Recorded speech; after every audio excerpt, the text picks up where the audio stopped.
यह सूचना ललित नारायण मिथिला यूनिवर्सिटी के छात्र छात्राओं के लिए है, खासकर जो 2024 से 28 सत्र के छात्र छात्राएं हैं उनके लिए। ध्यानपूर्वक ये सारी बातें आप लोग सुनिएगा, क्योंकि आप लोग का बहुत डाउट है, तो इस वीडियो के बाद आप लोग का जो डाउट है लगभग क्लियर हो जाएगा। तो दोस्तों नमस्कार, मैं हूं आपके साथ आशीष आर्यन। आप देख रहे हैं वंदे बिहार। फेसबुक पर इस वीडियो को देख रहे हैं तो अपने जो साथी छात्र हैं या दोस्त हैं उनके साथ शेयर करें, और ऐसी जानकारी के लिए हमारे पेज को फॉलो करें। यूट्यूब पर भी अगर इस वीडियो को देख रहे हैं तो हमारे चैनल को सब्सक्राइब करें और अपने साथी के साथ कम से कम व्हाट्सएप ग्रुप अगर हैं तो व्हाट्सएप स्टेटस और व्हाट्सएप ग्रुप पर लगाएं, ताकि सभी को यह सूचनाएं मिल जाएगी। चलिए तो वीडियो को अब शुरुआत करते हैं, पूरी बारीकी से सब समझने की कोशिश करते हैं। 5 से 7 मिनट का यह वीडियो होगा, तो आप ध्यानपूर्वक समझने की कोशिश कीजिएगा। 2024-28 सत्र में जो विद्यार्थी ने नामांकन लिया है, और एक बात और आपको बता दूं, क्योंकि 2023 से ही नया शिक्षा नीति के अनुसार 4 साल का ग्रेजुएशन होता है, तो उसी पर ही बात किया जाएगा। और जो पहले जो परसेंटेज में आप लोग रिजल्ट देखते हैं, अब परसेंटेज में नहीं, आप ग्रेड आता है और क्रेडिट पॉइंट होता है। तो शुरुआत करते हैं, पहले जो अभी रिजल्ट आया है सो कुछ छात्राओं का कहना है कि मेरा अभी तक रिजल्ट नहीं शो कर रहा है, या कुछ छात्राओं का कहना है, जैसे मुझे भी काफ़ी लोगों ने शेयर किया है, कि आधे रिजल्ट ही शो करते हैं, यानी कि पूरा उनका रिजल्ट पूरे सब्जेक्ट का नहीं आता है। कुछ छात्राओं का ये कहना है कि मैंने एग्ज़ाम दिया है और अब्सेंट हो गया है। कुछ छात्राओं का ऐसा भी कहना है कि मेरा रिजल्ट में नंबर 0 दिखा रहा है। तो ये जो सारे एरर ऑफ मार्जिन है, यह आने वाले 2-3 दिन के अंदर या 1 सप्ताह के अंदर यह सुधार कर दिए जाएंगे। तो एक साथ ये सारे डाउट होंगे। कौन कौन से डाउट? जिनका अब्सेंट दिख रहा हो, जिन्होंने एग्ज़ाम दिया है। कुछ का रिजल्ट में सारे 0 दिख रहे हैं, उनका भी 1 सप्ताह मैक्सिमम है, इनमें सुधार कर दिया जाएगा। और कुछ का है कि आधे रिजल्ट ही दिख रहे हैं, जैसा कि 2-3 विषय का दिख रहा है, उसके नीचे और सारे नहीं आ रहे। तो इनके भी 2-3 दिन या मैक्सिमम 1 सप्ताह में ये सारे जो एरर हैं वो सुधार कर लिए जाएंगे। अब दूसरा प्रश्न आता है, अगर यह सुधार नहीं होते, जो संभवतः सुधार कर दिए जाएंगे, जो सुधार नहीं होंगे, उनमें से पहला जो पॉइंट आएगा वह है अब्सेंट का।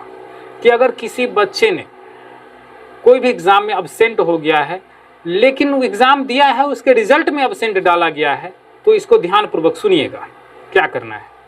अगर आपने थ्योरी पेपर, जो फाइनल एग्ज़ाम जो आपका दूसरे जगह बोर्ड होता है, बोर्ड का एग्ज़ाम यानी सेंटअप एग्ज़ाम जो होते हैं, अगर उसमें आपने प्रेजेंट हैं और रिजल्ट में आपका अब्सेंट कर दिया गया है, तो ध्यानपूर्वक सुनिएगा, आपको जहाँ पर भी सेंटर दिया गया था वहाँ से आप उसका मेमो कॉपी ले लीजिएगा और अपना एडमिट कार्ड साथ में लेकर जाइएगा। वहाँ से मेमो कॉपी लीजिए, उस मेमो कॉपी का जीरोक्स लगाइए और महाविद्यालय में एक आवेदन दीजिए, और उसका फॉरवर्ड आप या तो महाविद्यालय में या महाविद्यालय जहाँ कहेगी वहाँ पर, महाविद्यालय यानी कि कॉलेज जहाँ भी कहेगी, आपको वहाँ पर सबमिट करना होगा। ये अब्सेंट वाले के लिए, अगर आपने थ्योरी पेपर का हुआ तो ऐसा करना है।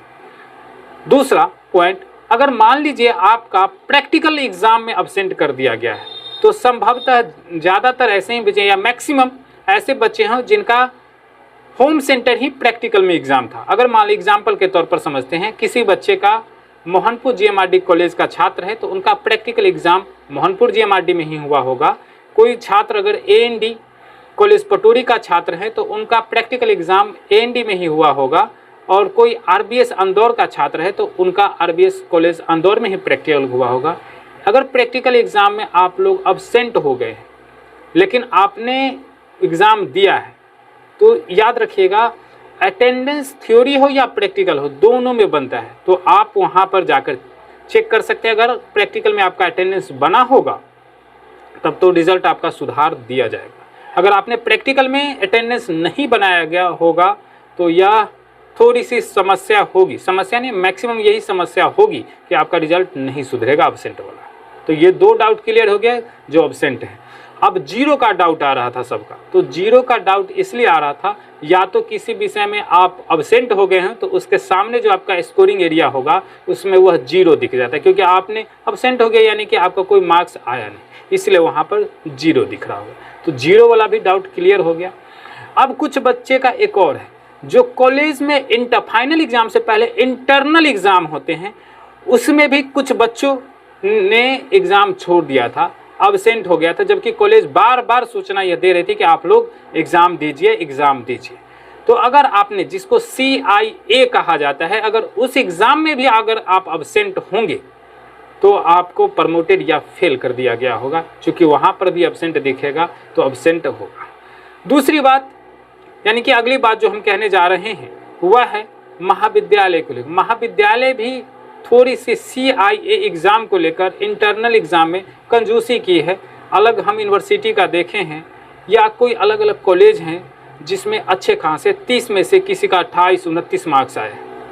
तो हम यहाँ GMRT की अगर बात करें, इस कॉलेज में अगर विद्यार्थियों का अंक देखें हम, तो किसी का 22, 23, 24, 25, इवन 15, 16 भी दिया जाता है।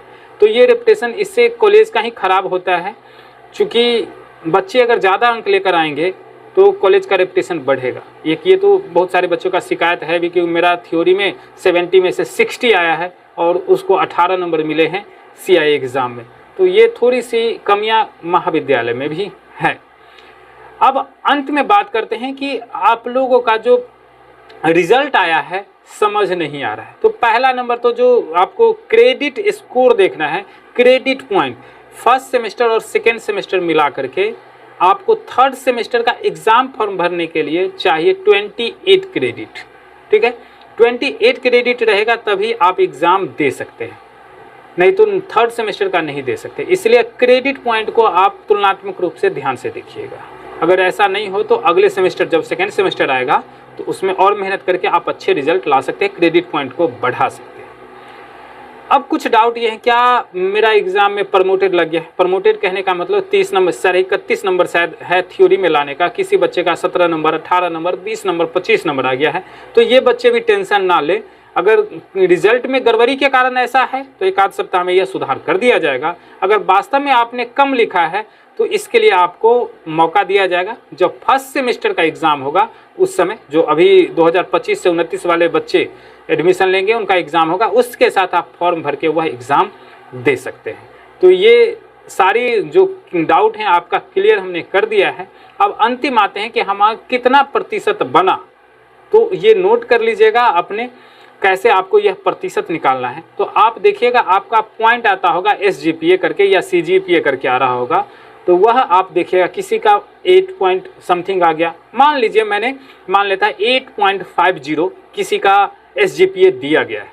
तो 8.5 को मल्टीप्लाई करना है 10 से, ठीक है, और सब्सट्रैक्ट कर देना है 7.5 से। एग्जाम्पल के तौर पर अगर 8.50 को मल्टीप्लाई करेंगे आप 10 से तो आपका होता है 85 में माइनस कर देना है 7.5, यानी 7.5 को माइनस कर दीजिए तो आपका आ जाएगा 78 पॉइंट, कितना 85 था ना, अब माइनस कर लो तो आ जाएगा 76.5 आ जाएगा। तो यानी कि आपका जो रिजल्ट बना ओवरऑल जो प्रतिशत निकल के आया 76.5% आ गया। तो अब हम ये आशा करते हैं कि जो आप लोग का डाउट था, क्योंकि पर्सनली बहुत सारे लोग ने, छात्रों ने मुझे मैसेज किया था कि समझ नहीं आ रहा है, तो जिसको अभी भी समझ नहीं आ रहा होगा वह रिजल्ट एक बार पुनः देखें।